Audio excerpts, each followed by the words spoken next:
exaltado para sempre, exaltado seu nome louvarei. Ele é o Senhor, sua verdade vai sempre reinar. Terra e céus glorifiquem seu santo nome. Ele exaltado, um rei exaltado no céu. Ele exaltado, o rei exaltado no céu. Eu louvarei, exaltado para sempre, exaltado seu nome louvarei.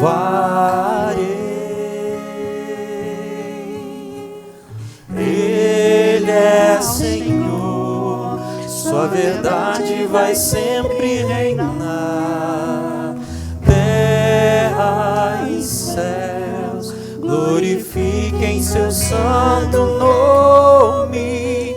Ele exaltado, o rei exaltado no céu. Ele exaltado, o rei exaltado no céu.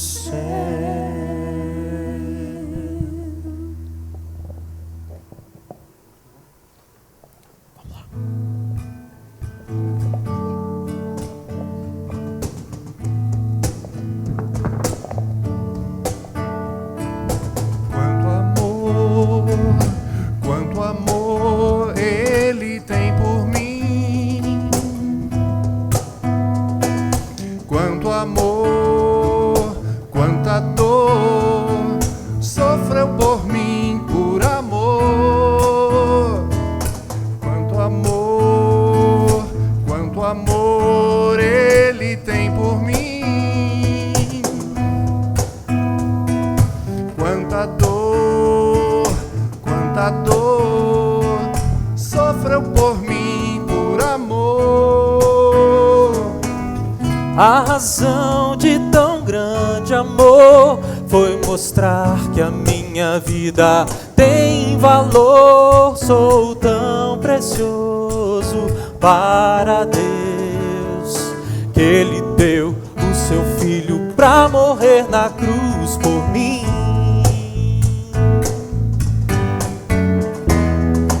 Ó Deus, te louvo pelo teu amor.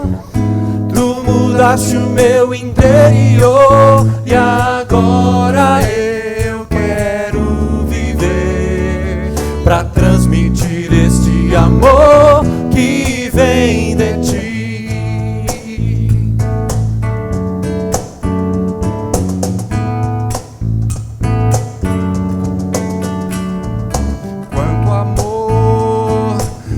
Amor ele tem por mim.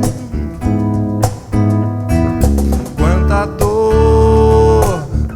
dor sofreu por mim por amor.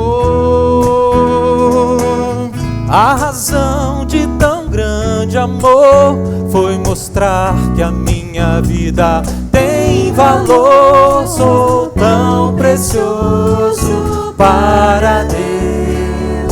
Ele deu o seu Filho pra morrer na cruz por mim. Ó Deus, te louvo pelo teu amor.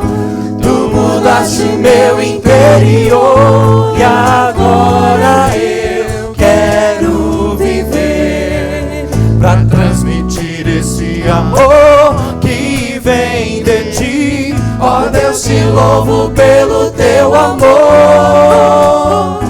Tu mudaste meu interior e agora eu quero viver pra transmitir esse amor que vem de ti.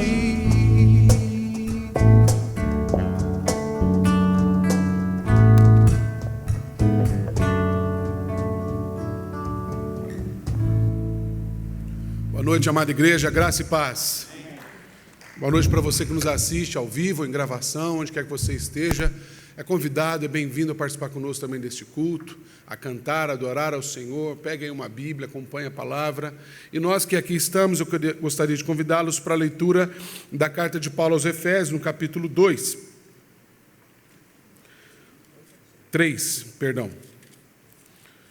O capítulo 2 é tão clássico que a gente já bate direto no 2.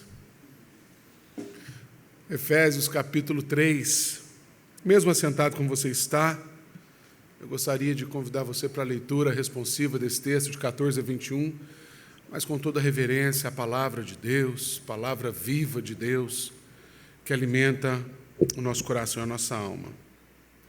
Efésios 3, de 14 a 21, responsivamente. Por essa causa, me ponho de joelhos diante do Pai,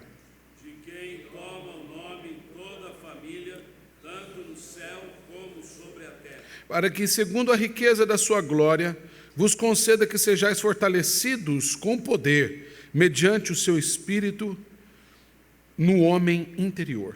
E assim habite Cristo no vosso coração, pela fé, estando vós arraigados e alicerçados em amor.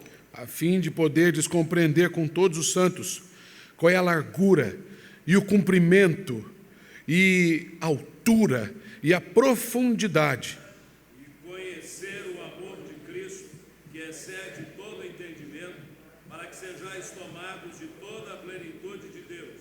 Ora, há aquele que é poderoso para fazer infinitamente mais do que tudo quanto pedimos ou pensamos, conforme o seu poder que opera em nós. A Ele seja a glória na Igreja e em Cristo Jesus, por todas as gerações, para todos sempre. Amém. Amém. A Ele seja a glória para todos sempre. Ele é digno do nosso louvor, da nossa adoração. Queria convidar você agora sim, se você pode, fique de pé no seu lugar e vamos cantar o hino de número 4, Culto à Trindade.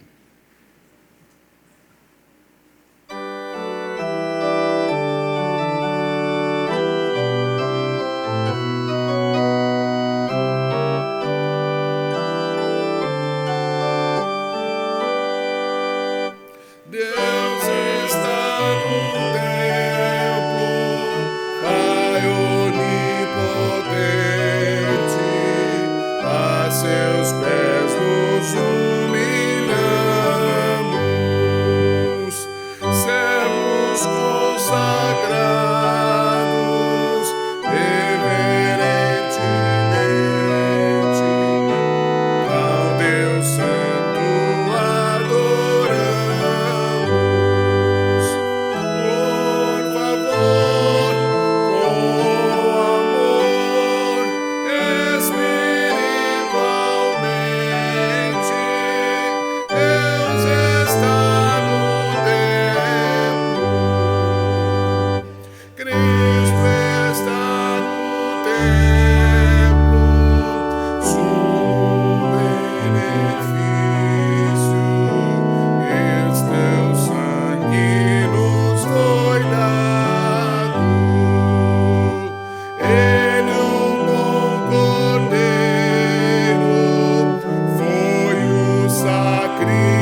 Tu estás neste templo, Senhor. Tua presença é real na nossa vida, neste lugar. Tem sido assim, Pai. É por isso que cá estamos nós, porque Tu estás aqui. Tu és aquele que nos atrai para perto de Ti, Senhor. Obrigado pelo privilégio de estarmos novamente neste lugar, dedicado, ó Deus, a Ti, rendendo a Ti o culto, a adoração, o serviço que lhes são devidos, ó Pai, porque foi para isso que Tu nos fizeste, para o louvor da Tua glória. Em nome de Jesus clamamos, abençoe, ó Deus, este tempo que passamos aqui, e que o Teu Santo Espírito, que é a Tua vida pulsante em nós, aqui neste lugar, venha nos edificar, venha nos perdoar, venha nos restaurar, venha nos alimentar, edificar a Tua igreja. Clamamos, ó Deus, invocamos o Teu toque, invocamos a ação poderosa do Senhor em nossa vida, por amor e no nome santo de Cristo Jesus. Amém. Graças a Deus. Pode sentar.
Gostaríamos de saudar você que nos visita, alguém que nos visita aqui nessa noite pela primeira vez, é a primeira vez que você está aqui. Eu gostaria de reconhecer aqui, tem uma pessoa Que Deus te abençoe, meu querido. Receba o nosso abraço, uma lembrancinha singela da nossa igreja. É muito bom receber visitantes. Você tem nas suas mãos o informativo, que tem aí um resumo das atividades da semana. Esse informativo não tem nenhuma serventia aqui no templo. Ele é feito exclusivamente para você levar para casa, pegar o imã de geladeira da sua pizzaria predileta e fixar lá para toda semana você se lembrar das atividades. Em destaque, eu convido você para as nossas reuniões de oração, que acontecem toda segunda-feira às 14 horas e a quarta-feira às 18 horas aqui num templo ali na frente. Você é convidado para vir com a sua família. Os demais avisos estão todos aí no nosso boletim. Dando sequência, eu queria convidar você para a leitura de Romanos capítulo 6. Essa carta de Paulo, que é marcante na história da igreja, principalmente porque partindo dela, da leitura, do exame dessa carta, e excepcionalmente falando da graça de Deus apresentada pelo apóstolo nessa carta, os reformadores foram tocados pelo Espírito Santo e compreenderam que de fato vem a ser o amor infinito de Deus por nós. Nós vamos ler Romanos 6, de 1 a 4, e depois os versículos 12 a 14. Eu queria convidar você para acompanhar a leitura que vou fazer desses versículos. Romanos 6, de 1 a 4, e depois os versículos de 12 a 14 do mesmo capítulo. Que diremos, pois? Permaneceremos no pecado para que seja a graça mais abundante? De modo nenhum. Como viveremos ainda no pecado, nós, os que para ele morremos? Ou porventura ignorais que todos nós, que fomos batizados em Cristo Jesus, fomos batizados na sua morte? Fomos, pois, sepultados com ele na morte pelo batismo, para que, como Cristo foi ressuscitado dentre os mortos pela glória do Pai, assim também andemos nós em novidade de vida. Versículo 12. Não reine, portanto, o pecado em vosso corpo mortal, de maneira que obedeçais às suas paixões. Nem ofereçais cada um os membros do corpo ao pecado como instrumentos de iniquidade, mas oferecei-vos a Deus como ressurretos dentre os mortos, e os vossos membros a Deus como instrumentos de justiça, porque o pecado não terá domínio sobre vós, pois não estáis debaixo da lei, mas sim da graça de Deus. A graça de Deus. Misericórdia é quando Deus não me dá aquilo que eu mereço. Quando eu erro e Deus,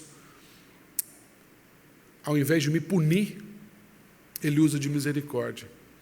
Mas graça é justamente quando Deus me dá aquilo que eu não mereço. Nós não somos merecedores do perdão de Deus, mas Ele nos oferece gratuitamente em Cristo Jesus. Não há pecado que não possa ser perdoado. Não há vida que não possa ser transformada. Não há contexto que não possa ser transformado, inclusive este, que ao vivo o Brasil inteiro acompanha da situação política do nosso país. Deus é o Senhor da história. É o Senhor da nossa história. É o Senhor da história do nosso país.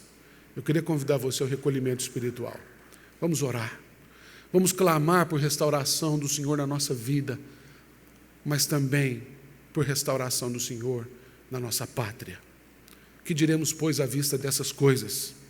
Vamos continuar errando? Não. Não reine, portanto, o pecado em todas as suas formas na nossa vida. Você é convidado a orar. Faça desse momento um momento pessoal com Deus. Feche os seus olhos, curve-se diante dele. Vamos orar.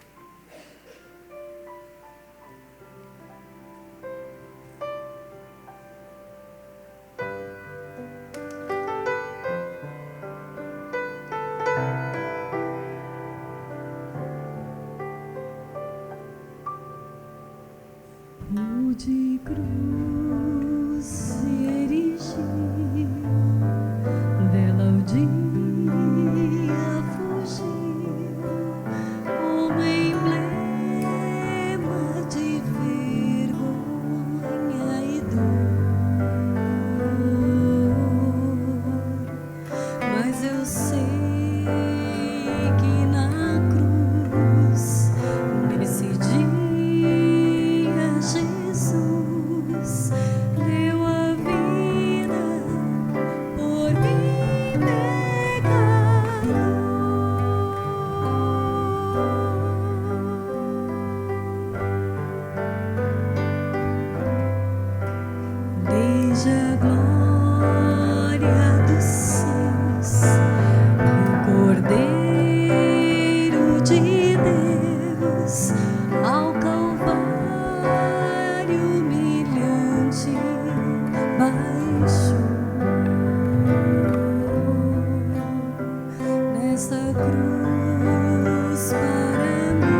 Pois um dia,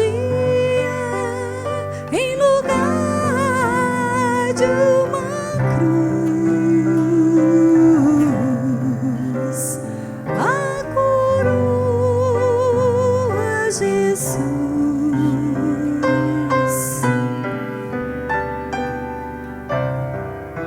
A coroa Jesus.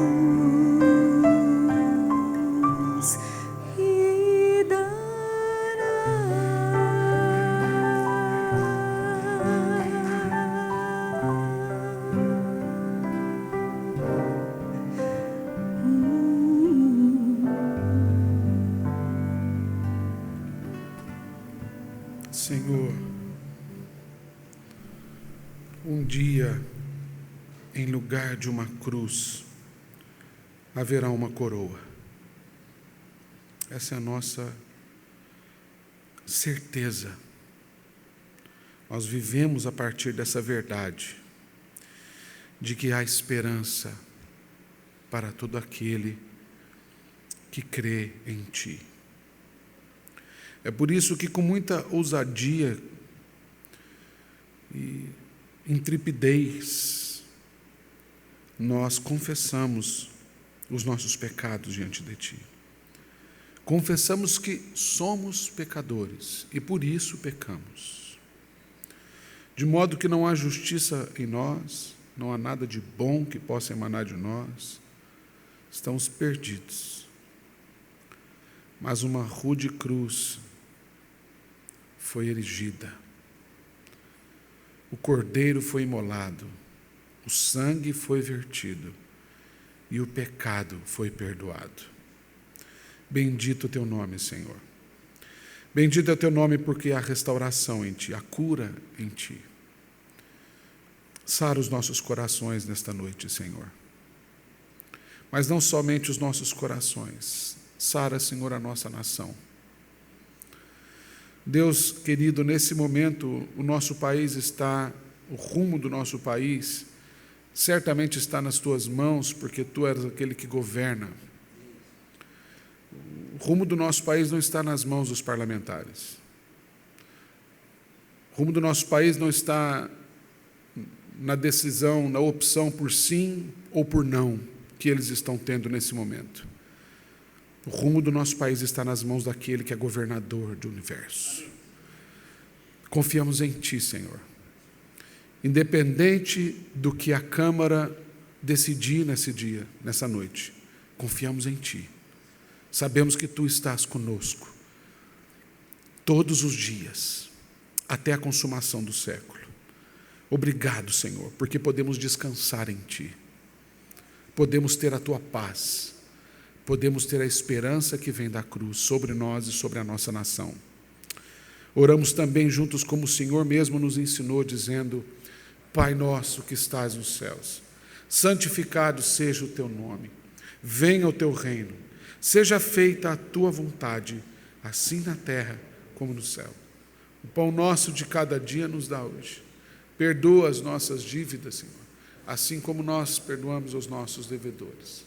Não nos deixes cair em tentação, mas livra-nos do mal, pois teu é o reino, poder e a glória para todos sempre. Amém. Graças a Deus. A oração dominical, ela não é algo que deve simplesmente ser falado no culto. Ela é a nossa vida. Ela é a vivência nossa dia a dia com Deus, aonde nós esquecemos de nós mesmos, olhamos para Deus e agimos através dele para com todo. Em todo tempo nós louvamos a Deus. Em todo tempo nós devemos adorar o seu nome. Se você quiser e puder, se coloque em pé e louve a Deus conosco. Em todo tempo, louvemos o nome dele.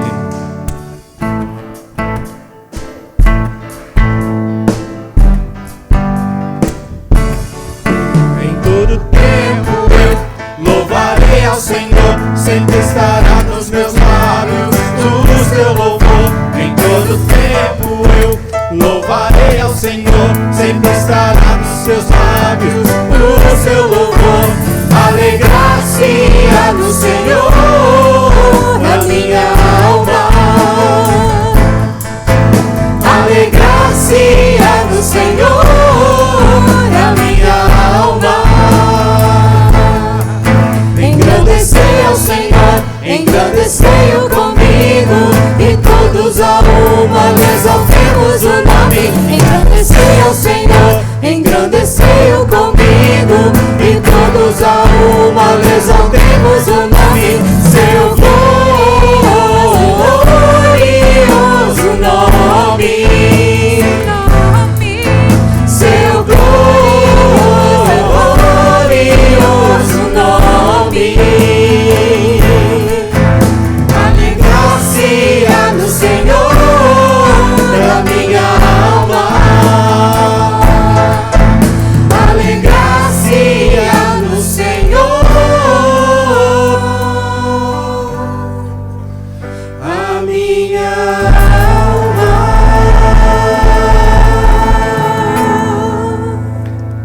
Quando a alegria do nosso viver está em Deus, e podemos ter a certeza disso, as coisas que acontecem no dia a dia não nos atrapalham, nos deixam tristes, mas na certeza da eternidade com Deus, porque Deus não desiste de você, Deus não desiste de mim, Deus não desiste de amar você.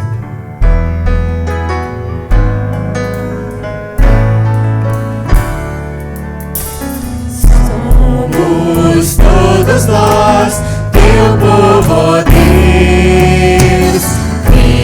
Viemos aqui pra te adorar, te exaltar, louvar o teu nome. Aleluia. Saiba que Jesus, Ele te ama, quer te ver feliz como eu sou. Mesmo que você se afaste dele, Ele continua a te amar, porque Ele não desiste de você. Deus, Ele não desiste de amar você. Somos todos nós, teu povo, ó Deus. Viemos aqui pra te adorar, te exaltar, louvar o teu nome. Aleluia. Saiba que Jesus, Ele te ama, quer te ver feliz como eu sou. Mesmo que você se afaste continua a te amar. Porque Deus, Ele não desiste de você. Deus, Ele não desiste de amar você. Deus, Ele não desiste de você. Deus, Ele não desiste de amar você. Amém. Deus nos ama acima de todas as coisas. Hoje de manhã ouvimos isso no sermão, que independente do que eu fui ou do que eu vou ser, Deus me ama, porque é parte dele me amar. E parte dele soprou em mim espírito, o espírito que me deu a vida e que me linka com ele, com o Espírito Santo, a quem nós adoramos e louvamos, o Deus Pai, o Deus Filho e o Deus Espírito Santo. Louve ao Senhor, faça desse cântico uma oração. Declare que Deus é para você.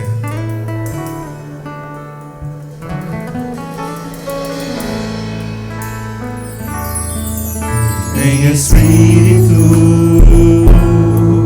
em verdade,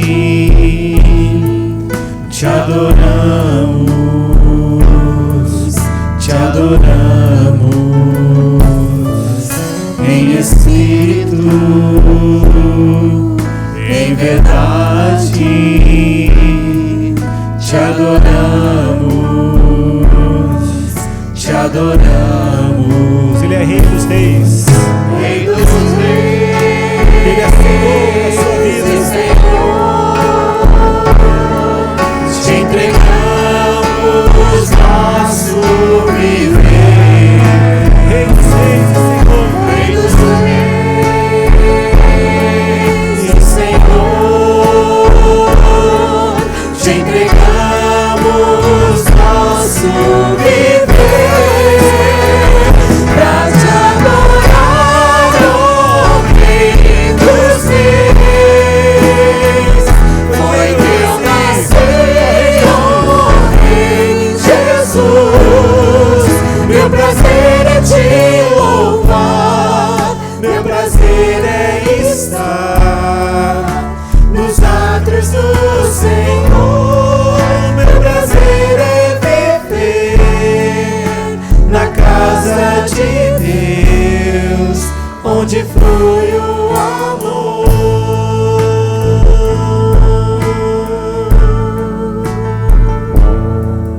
Em espírito,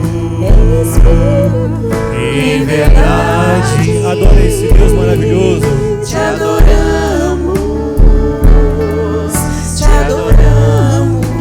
Adore ao Deus que te criou e criou todas as coisas. A Ele o louvor, a adoração. Te adoramos, te adoramos. Ele é o Rei dos Reis, o Senhor dos Senhores.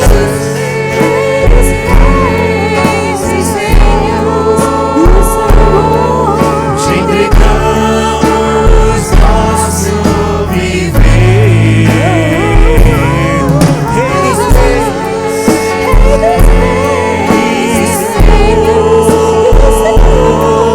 te entregamos nosso viver.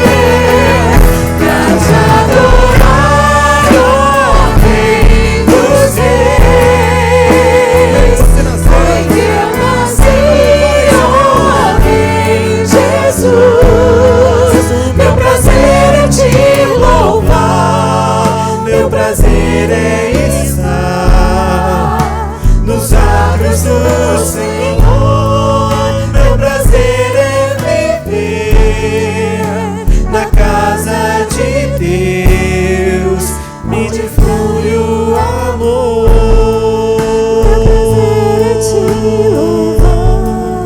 Ministrando louvor.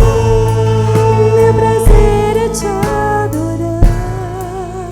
Ministrando louvor.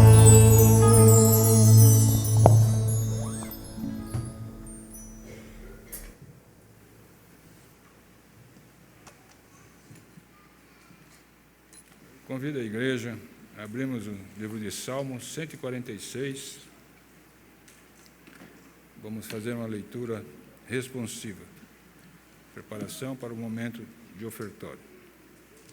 Salmos 146. Leitura responsiva. Aleluia, louva, ó minha alma, ao Senhor. Louvarei ao Senhor durante a minha vida, cantarei louvores ao meu Deus enquanto eu viver. Não confieis em príncipes, nem nos filhos dos homens, em quem não há salvação. Sai-lhes o espírito e eles tornam ao pó. Nesse mesmo dia perecem todos os seus desígnios. Bem-aventurado aquele que tem o Deus de Jacó por seu auxílio, cuja esperança está no Senhor seu Deus. Que fez os céus e a terra, o mar e todo o que neles há, e mantém para sempre a sua fidelidade. Que faz justiça aos oprimidos e dá pão aos que têm fome. O Senhor liberta os encarcerados. O Senhor abre os olhos aos cegos, o Senhor levanta os abatidos, o Senhor ama o justo. O Senhor guarda o peregrino, ampara o órfão e a viúva, porém transtorna o caminho dos ímpios. O Senhor reina para sempre. O teu Deus, ó Sião, reina de geração em geração. Aleluia. Amém.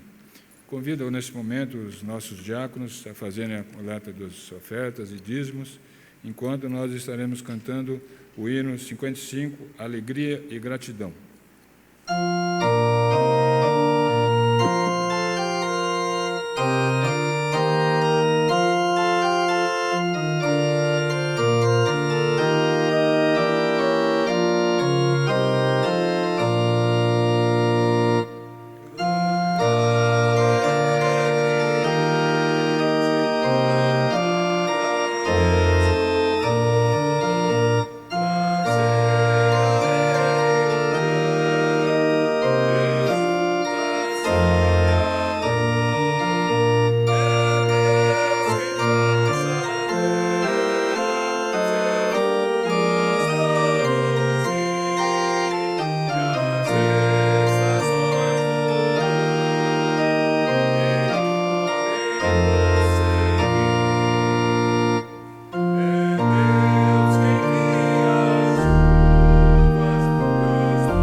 Bondoso Deus, nosso querido Pai, nós estamos aqui reunidos, Pai, nesse momento, para prestar-te culto de louvor e adoração, Pai.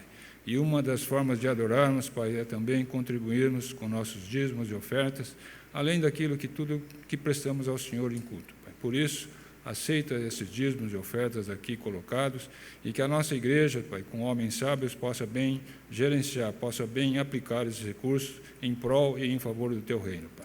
Peço agora também, Senhor, uma bênção especial para o culto que será ministrado para as crianças, na sua linguagem própria. Abençoa quem vai levar a mensagem e também abençoa esses eventos que lá estarão, Pai. Permanece conosco aqui no templo, Pai. Abre nossas mentes, nossos corações, para que também possamos, Pai, nos embebedar da Tua Santa Palavra, nos nutrir do Teu Santo Espírito, para tudo aquilo que o Senhor nos falar nessa noite, possamos sair daqui fortalecidos para as nossas lides do dia a dia e também para o nosso proveito próprio, Pai. Peço, Senhor, pelo nosso pregador, também, Senhor, dele ânimo, vigor, de tantas viagens estafantes que tem feito, mas que ele nos traga a sua palavra com o teu amor e a tua graça. No nome santo de Jesus que eu oro e agradeço, Pai. Amém. Podeis assentar. Obrigado. Hoje nós estamos com uma concorrência muito grande, não é mesmo? Eu vinha de casa para a igreja e a minha primeira percepção foi: parece final da Copa do Mundo. Isso quando o Brasil jogou a última vez a final, coisa que faz tempo que a gente não faz, né? Todo mundo ligado nas redes de televisão, acompanhando a sessão extraordinária da Câmara Federal. Então, eu sei que você está assim um pouco com preocupação lá, né? Mas eu louvo a Deus porque estamos aqui em culto, para poder apresentar ao Senhor a nossa adoração, louvor que o seu nome bem merece, e recebermos também a edificação da palavra de Deus. Quero convidá-lo a abrir as Escrituras na segunda carta de Paulo aos Tessalonicenses, no capítulo 2, no seu final, a partir do verso 13, e vamos avançar até o primeiro versículo do capítulo 3. Segundo aos Tessalonicenses 2, 13 em diante.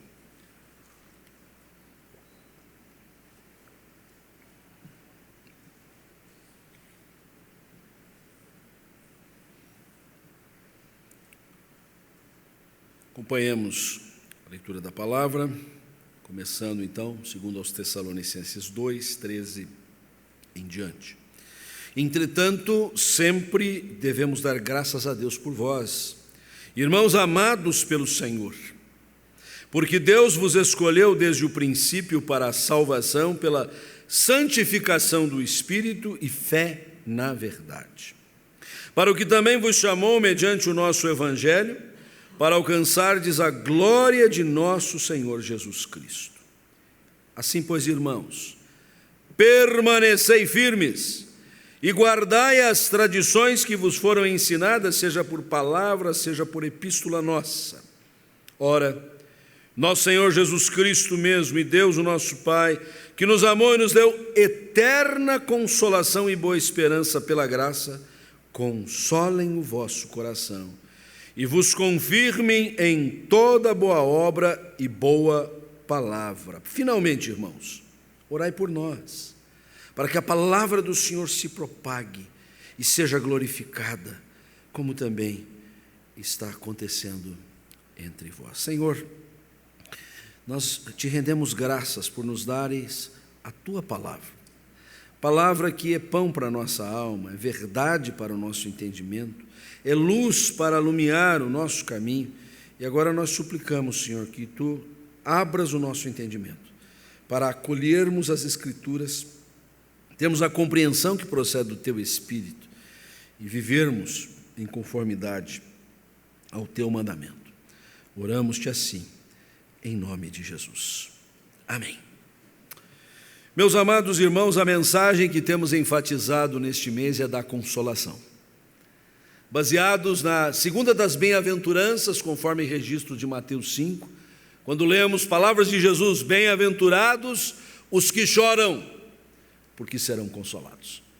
Temos tido a oportunidade, algumas vezes já ao longo deste mês, que já passou da sua metade, primeira metade, de falar muito sobre a importância do choro, da lágrima, a razão de ser, e hoje mesmo a nossa pastoral versa sobre isso. Uma tristeza muito especial, é tristeza segundo Deus, está lá na Bíblia, na segunda carta aos Coríntios. Há uma tristeza que nós devemos muitas vezes cultivar, a tristeza que nos leva ao arrependimento dos pecados, para aí obtermos a alegria do Senhor. E hoje eu gostaria muito de enfatizar a outra banda da bem-aventurança, que é justamente aquilo que nos atrai. Se bem-aventurados são os que choram, são bem-aventurados porque serão consolados, ou são consolados, ou obtêm um consolo, Um consolo que não é apenas uma frase de efeito, não é apenas um tapinha nas costas, não é apenas um discurso comum que muitas vezes a gente ouve, a vida é assim mesmo, tudo acontece, fazer o quê? Bola para frente, linguagem futebolística. Não, é um consolo divinal, é consolo de Deus, é consolo que promove, é consolo que nos impulsiona. A palavra consolação na Bíblia, ela é muito rica, tão rica que o próprio Espírito Santo é chamado de o Consolador. E a expressão usada no Evangelho para referir-se ao Espírito como Consolador é a palavra Paráclito. E eu não quero aqui exacerbar em qualquer conhecimento da língua original do Novo Testamento grego, mas eu acho que é uma informação boa para você. A palavra Paráclito, que é uma palavra grega, ela é formada por duas palavras, uma preposição e um verbo. A preposição para traz a ideia de algo que está ao lado de. A gente usa, por exemplo, a palavra paralelo, né? Duas linhas que estão em paralelo, uma ao lado da outra. E o verbo é o verbo kaleo, da língua grega, que significa chamar. Portanto, parakaleo significa chamar para o lado. E o Paráclito é aquele que nos chama para um particular, para um momento muito pessoal, indevassável, íntimo. E assim é que Deus, pelo seu Espírito, nos trata. Aqui nós estamos em grupo, em congregação, em comunhão dos santos. O tratamento é amplo, mas cada qual está sendo tratado pelo Espírito Santo, que nos chama para o lado. E esse chamar para o lado do Espírito Santo muitas vezes tem o condão de nos advertir, nos exortar, nos admoestar. E a palavra consolação também pode ter esse sentido, essa tradução. A mesma palavra parakaleo, ela pode ser traduzida, conforme o contexto, uma chamada para o lado para chamar atenção, para dar um puxão de orelha.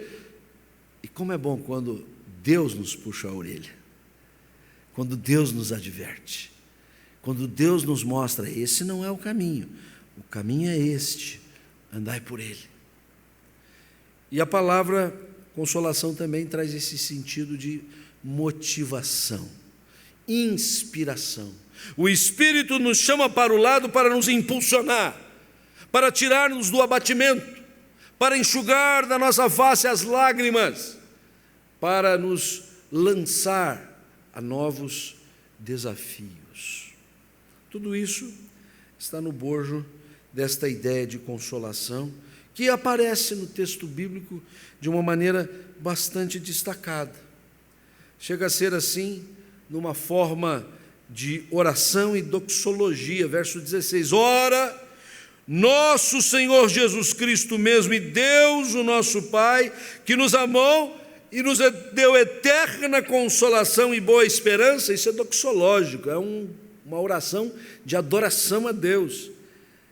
E aí o verso 17: o Pai e o Filho consolem o vosso coração e vos confirmem em toda boa obra e boa palavra. Como é bom a gente saber que diante das nossas tristezas, dos nossos lamentos, das vicissitudes que muitas vezes vivenciamos, de verdadeiras tragédias, de crises, de não saber que rumo tomar, de ansiedade, de pesar, de mágoa, há um Deus que age por amor de nós, como diz o versículo 13: devemos sempre dar graças a Deus por vós, irmãos amados pelo Senhor. Eu não estava aqui no culto hoje pela manhã, porque estava atendendo a um compromisso fora, mas ouvi aqui do testemunho do presbítero Carlos Alberto Júnior, que o reverendo Davi deve ter pregado alguma coisa a esse respeito. Então, a Jesuscidência aqui de novo, né, se faz acontecer, porque é exatamente isso que está sendo dito. Deus nos ama incondicionalmente. É um Deus por quem nós somos amados pelo Senhor. Você não está aqui sob o juízo de Deus, você não está aqui sob o peso da mão de Deus, você está aqui nos braços do Senhor. Você estava sucumbindo e o Senhor o tomou nos seus braços. E você está seguro no seio do Senhor, no colo do Senhor. Você está abraçado pelo Senhor. Consolação, maravilhosa consolação. Mas há alguns elementos colocados aqui que motivam mais ainda esta experiência da consolação, que eu preciso ressaltar para nosso ensino e para direcionamento na nossa vida, porque a riqueza desta passagem é muito grande. Se não, vejamos, e o primeiro aspecto que eu quero destacar é o seguinte: nós temos consolação quanto mais nós nos conscientizamos da profundidade da nossa salvação. Vou reprisar: mais consolados seremos quanto mais nós tivermos ciência, consciência, conhecimento da profundidade da nossa salvação. Infelizmente, muitos tomam a mensagem da salvação, a história da salvação, a lembrança do Cristo que carregou o pesado madeiro e foi cravado nele e ali derramou o seu sangue que nos purifica dos nossos pecados, e então nós cremos nisso, recebemos a salvação como simplesmente um passaporte celestial que nós ganhamos, e aí a gente coloca aqui no bolso da lapela para ficar mais fácil. Quando o Senhor nos chamar à glória, a gente diz assim: está aqui, ó, meu certificado, minha passagem. Não estou aqui entrando de estranho. E só. Um belo dia, a palavra foi pregada a nós, e nós acolhemos essa palavra, e o céu é um lindo lugar, cheio de graça sem par. O meu Jesus vou avistar, a gente vai cantando por aí afora. E Paulo abre bastante a nossa mente para nos aprofundarmos na mensagem, na história, na bênção da salvação que recai sobre nós pela grande misericórdia do Senhor. E Paulo então descreve que esta salvação está segura desde antes da fundação do mundo. Deus nos escolheu desde o princípio para a salvação, versículo 13. E princípio neste contexto, no contexto de João 1, no contexto de Gênesis 1, não é aquele momento de início, ponto zero, a partir do qual a gente começa a contar 1, 2, 3, mais ou menos como está a votação lá na Câmara, né? Cada um puxando, mais um aqui, aí vibra, um para o outro, aí não vibra, né? Não. Princípio é a própria eternidade. Quando lemos no Gênesis 1, o princípio, antes de haver qualquer coisa, já Deus estava lá. Quando lemos em João 1, no princípio era o Verbo estava com Deus, o Verbo era Deus, antes da criação. O que lemos aqui em Tessalonicenses faz coro com o que Paulo escreve aos Efésios, no capítulo 1, versículos 3 e 4, para obtermos o sentido dessa doxologia fenomenal. Bendito o Deus e Pai de nosso Senhor Jesus Cristo, que nos tem abençoado com toda a sorte de bênção espiritual nas regiões celestiais em Cristo, assim como nos escolheu em Cristo antes da fundação do mundo. Você está aqui adorando, louvando ao Senhor, com a confiança de que Cristo é o seu Senhor, de que a sua vida está nas mãos do Senhor, porque uma realidade teve lugar antes de existir tudo o que existe. A sua salvação está segura desde a eternidade. Quando nós nos conscientizamos da profundidade da salvação a partir desta lembrança, não há situação adversa, não há crise, não há lamento e tristeza que retire a consolação do nosso coração, porque nós estamos lançados numa realidade que foge ao tempo, que vai para além do tempo, que está desde a eternidade. Mas a profundidade da salvação não para aqui. Paulo prossegue dizendo: Deus vos escolheu desde o princípio para a salvação, pela santificação do Espírito e fé na verdade. Quero tratar dessas duas coisas juntas aqui. O apóstolo Paulo está nos fazendo lembrar que a salvação e a santificação não são duas coisas estanques. Na cabeça de algumas pessoas, para não dizer que há realmente uma teologia sistematizada que oferece esse pensamento, nós temos na igreja um bocado de gente que conheceu o Evangelho, recebeu a Jesus, está salvo, mas não necessariamente está santificado, ou está no processo de santificação. São duas coisas diferentes. Então tem um grupo que creu no Senhor, genericamente falando, bastante alargadamente falando, todos são salvos, mas alguns são santos. Quando a Bíblia refere-se aos crentes, aos membros da igreja como santos, ela não está considerando que o sujeito é mais correto do que o outro, o sujeito tem uma índole melhor do que o outro. A palavra de Deus apenas está considerando a posição que Deus nos colocou como santos, santos pecadores ainda, pecadores mais santos, que o Senhor nos colocou nessa posição. A santificação é parte integrante daquilo que nós costumamos chamar na teologia sistemática da ordo salutis, ou a ordem da salvação. Não existe salvação e depois, quem sabe, você faça uma opção preferencial pela santificação. Você entrou no processo de santificação, até por uma razão. A nossa vida em Cristo só tem princípio para valer mesmo porque o Espírito Santo veio habitar o nosso coração. Paulo diz exatamente isso no mesmo capítulo em Efésios, lá mais para frente no capítulo 1, quando ele diz assim: quem vós, depois que ouvistes a palavra da verdade, o evangelho da salvação, tendo nele crido, fostes selados com o Santo Espírito da promessa. Ora, o Espírito veio habitar entre nós para promover a santificação. Por isso Paulo diz aqui aos Tessalonicenses: esta salvação, determinada desde a eternidade, ela é operada pela obra do Espírito que nos santifica. E aí agregamos esta ideia que vem junto no texto: e fé na verdade. A salvação, profunda salvação, que faz o nosso coração sempre estar consolado, ela tem, de um lado, a obra do Espírito dentro do nosso coração, que confirma a objetiva verdade das Escrituras Sagradas. O Espírito age no íntimo do ser, subjetivamente, mas age para confirmar uma palavra que é bem objetiva, uma palavra que não cabe a nós aqui ficar tergiversando com ela, dizendo: o texto diz, mas eu acho que diz diferente. Não tem achismo. O que a palavra diz, a palavra diz.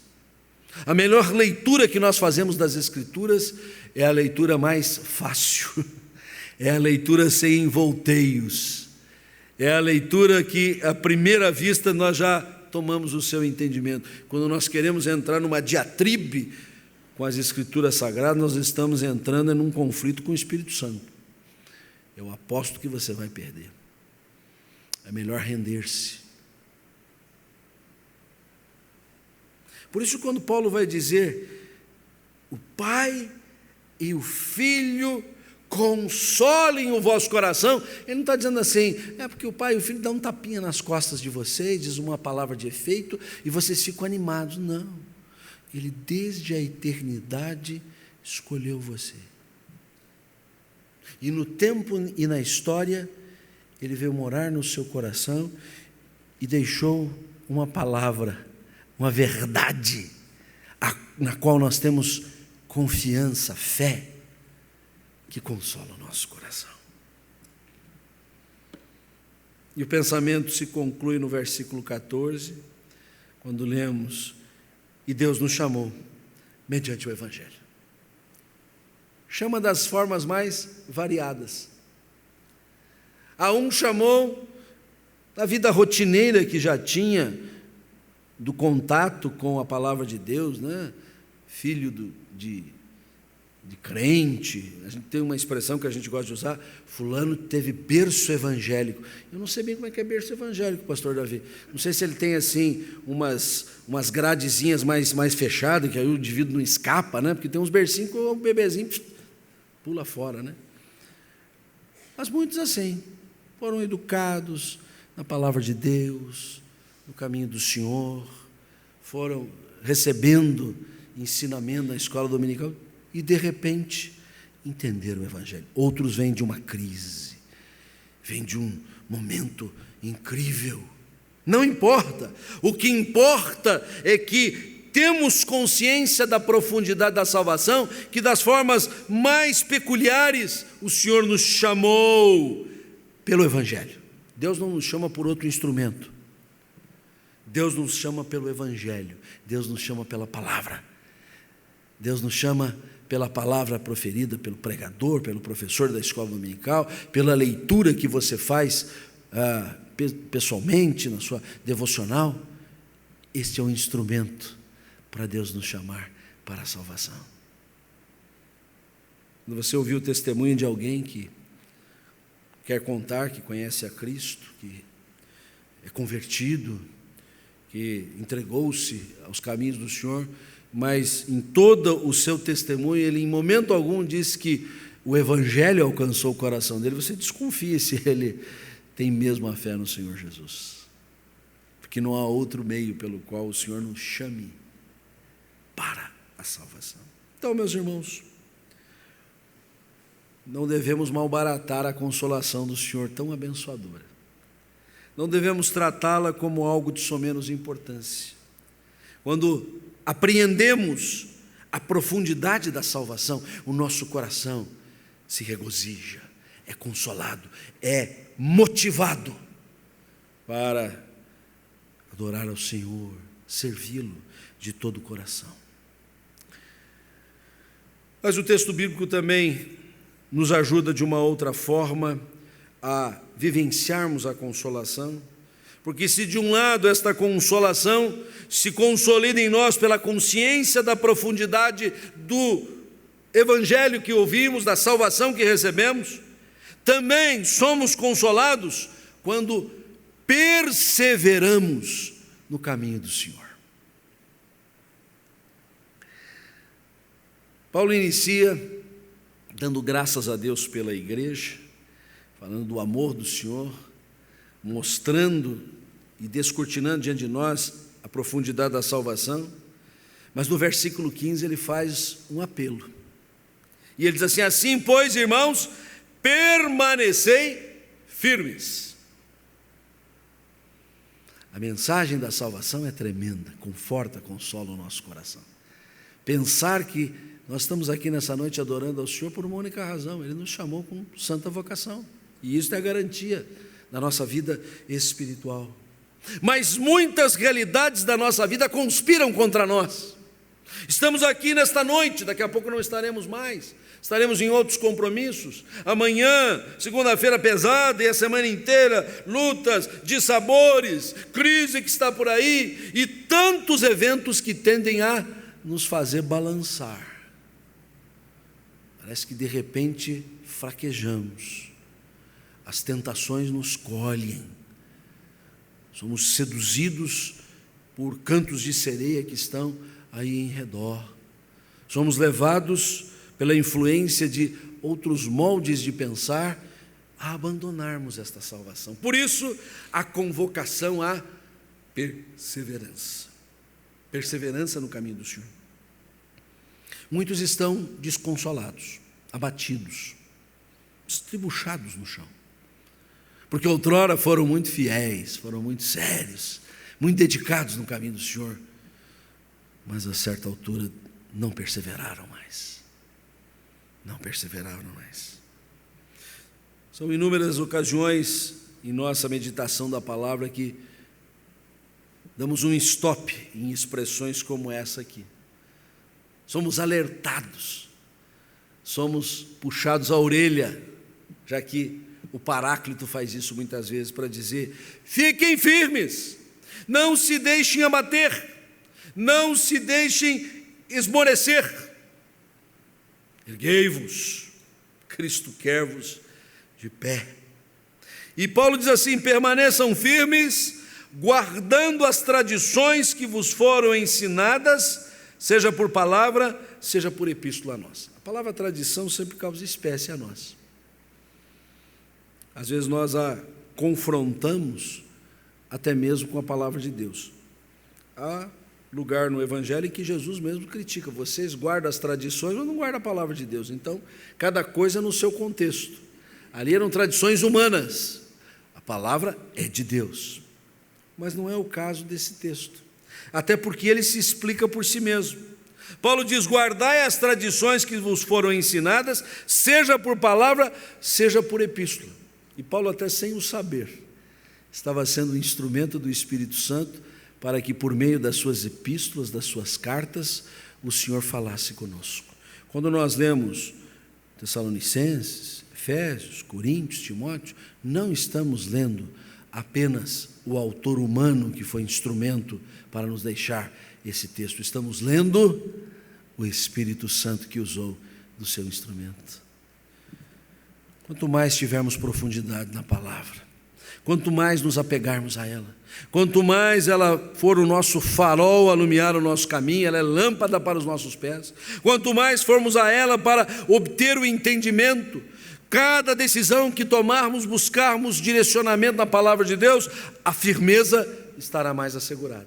Mas muitas vezes nós tomamos uma informação muito eventual das Escrituras, muito genérica, e as outras coisas nós vamos decidindo por conta própria. E as outras deliberações nós tomamos pelo que dá na nossa cabeça. Quando na verdade às vezes a gente está sendo influenciado de uma maneira muito ruim por outra. É uma questão de escolha. O que vai nortear os meus passos não é o meu coração. Aliás, esse é lugar comum. Faça o que o seu coração mandar. Ai de mim, se eu fizer o que o meu coração mandar. Ai de você, se você fizer o que o seu coração mandar. Faça o que o coração de Deus mandar. Porque o que o coração de Deus manda é muito melhor para a sua vida do que o seu coração pecaminoso faz ou determina. A consolação não advém apenas de um ombro amigo que podemos usufruir, de um abraço, de um lenço que nos oferece para enxugar as lágrimas. Esta consolação vem da consciência da profundidade da salvação. Esta consolação também advém da perseverança, da permanência no caminho do Senhor, conforme a diretriz aqui apontada. Mas há um último aspecto que eu quero ressaltar, e por isso avançamos já para o capítulo 3 da nossa leitura.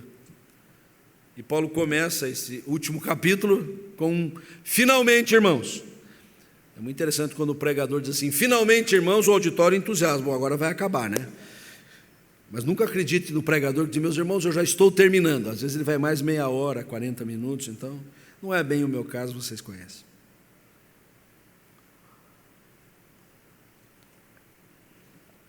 Mas qual é o finalmente que Paulo introduz aqui? Finalmente, irmãos, orai por nós. Esse nós aí, Paulo está falando de si mesmo, da sua equipe missionária, dos seus companheiros que saíam mundo afora para evangelizar, fazer a missão mundial. E de fato ele diz: orai por nós para que a palavra do Senhor se propague, ela alcance muitos outros, ela vá às tribos indígenas, ela vá aos povos não alcançados, ela vá às culturas que já vivem no pós-cristianismo, precisam ser reevangelizadas, ela vá ali na periferia da cidade, ela vá ali na esquina também, ela vá aos nossos lares, trabalho missional que a igreja tem. Muitas vezes o abatimento, a tristeza que recai sobre nós, tira-nos o ânimo, tira-nos a vontade de servir, de nos empenhar pelo reino de Deus, e abatidos que estamos não queremos fazer nada, queremos nos aboletar confortavelmente na poltrona, cruzar os braços e esperar as coisas acontecer. E aí até a gente ainda discursa: se eu superar isso, se eu for consolado, quando eu tiver as lágrimas enxugadas, aí eu vou estar mais pronto para servir. Lê do engano. O trabalho cristão, o envolvimento com a missão, o arregaçar as mangas e dizer, eis-me aqui, estou pronto, é o que vai nos motivar à consolação. Nós não devemos esperar a consolação para começar a fazer a obra, nós devemos fazer a obra porque seremos consolados. Esta inversão é fundamental. Até porque o trabalho de per si já é uma terapia, a gente diz, né? O trabalho cristão mais ainda. Eu estou muito acabrunhado, pastor, triste, acontecimentos da minha vida, tristezas, doenças, perdas, eu não vou bem, não conte mais comigo. Não, agora eu queria contar com você, até porque você vai precisar contar com o seu envolvimento, com a sua participação, com o seu empreendimento no reino de Deus, porque isto será consolação para o seu coração. Alguns resistem, alguns insistem, dizendo, não posso, não vou. E aí passa um tempo, até que uma hora eles dão o braço a torcer, e se envolvem, e automaticamente são consolados, e aí diz assim, poxa, eu deveria desde o começo ter pensado que seria o melhor caminho, já estaria há muito tempo livre da minha tristeza, do meu lamento, do meu desconsolo. Por isso Paulo, em meio a esta mensagem da consolação, ele diz um finalmente aqui tão importante, um finalmente que nos coloca na lide da oração pela missão, mas não nos limita a orar pela missão, já que Paulo está dizendo, orai por nós para que a palavra do Senhor se propague. E quando a gente ora pela expansão do reino, pela evangelização dos povos, para que Deus levante obreiros, rogai ao Senhor da seara que mande trabalhadores para a sua seara, foi a oração que Jesus ensinou, está registrado em Mateus 9.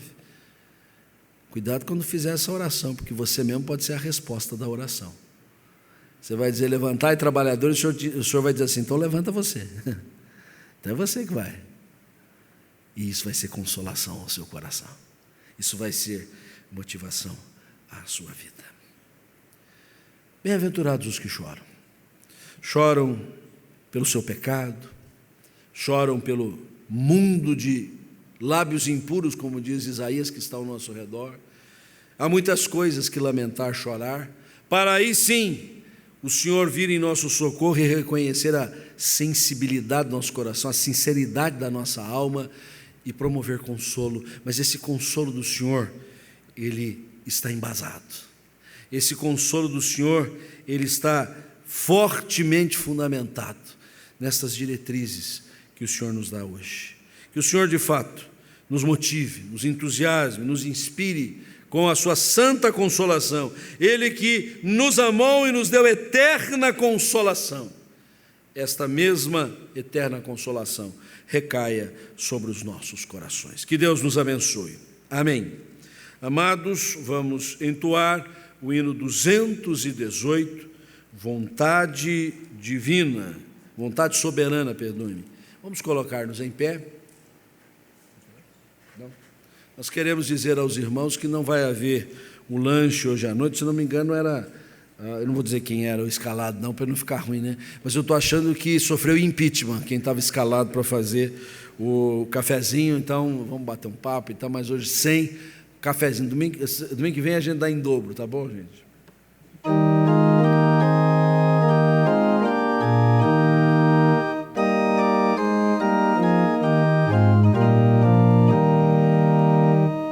Tua vontade faz, ó Senhor.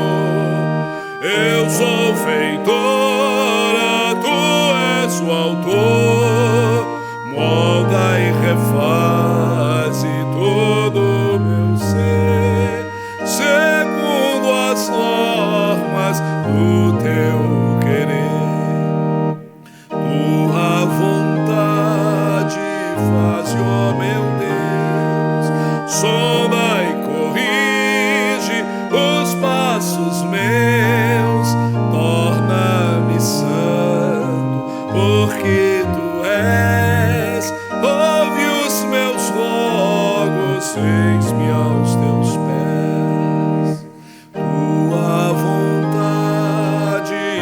graça, ó meu Pai. Por ela o crente vive e não cai, e a minha vida na tua luz, poder e graça dá-me em Jesus. Tua vontade boa e sem par, quero na vida realizar.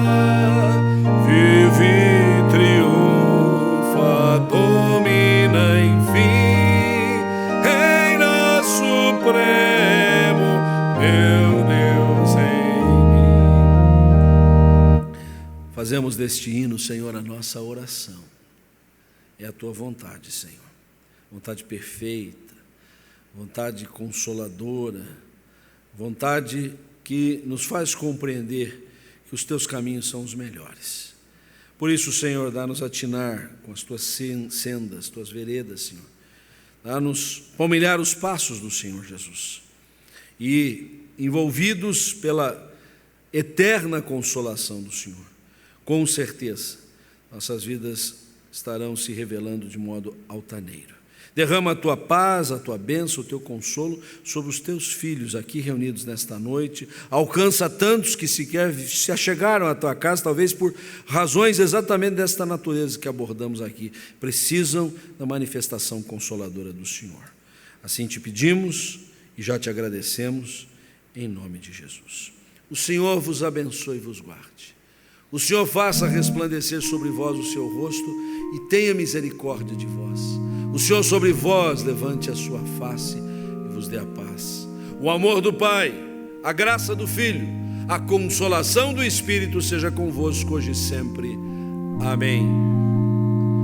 Vem, derrama a paz, vem, derrama as bênçãos sobre este povo que se chama povo teu. Dá-nos teu amor, dá-nos tua força, para que tentações não venham a nos desviar, e a glória seja dada a ti, pelo que tens feito, pelo que tens sido, pelo que farás em nós,